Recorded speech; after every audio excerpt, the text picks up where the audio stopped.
ইফতারের দোয়া জানা আছে ভাই? কি দোয়া?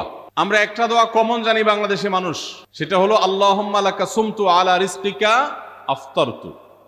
এটাও হাদিসে বর্ণিত হয়েছে, কিন্তু হাদিসের সনদ নিয়ে অনেকে কোনটা নিয়ে আলাপ তুলেছেন, প্রশ্ন তুলেছেন।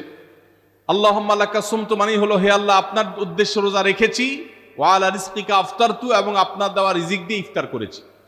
আর ইফতারের আরেকটা দোয়া হলো যাহাবাজ জামা ওয়াবতাল্লাতিল উরুক ওয়া সাবাতাল আজরু ইনশাআল্লাহ। এটা একটা দোয়া। যদি এগুলো দোয়ামূলক নয়, আমরা দোয়া বলছি, এটা মূলত আল্লাহর কাছ থেকে একটা প্রত্যাশা। এর অর্থ হলো যাহাবাজ জামা, আমার পিপাসা দূর হয়ে গেছে। ওয়াবতাল্লাতিল উরুক, আমার শিরা উপশিরাগুলো সব সিক্ত হয়ে গেছে। ওয়া সাবাতাল আজরু ইনশাআল্লাহ, এবং আল্লাহ চাহেন তো এই রোজার বিনিময় আমার সাব্যস্ত হয়ে গেছে আল্লাহর কাছে, এটা স্থির হয়ে গেছে। এটা হলো ইফতারের দোয়া।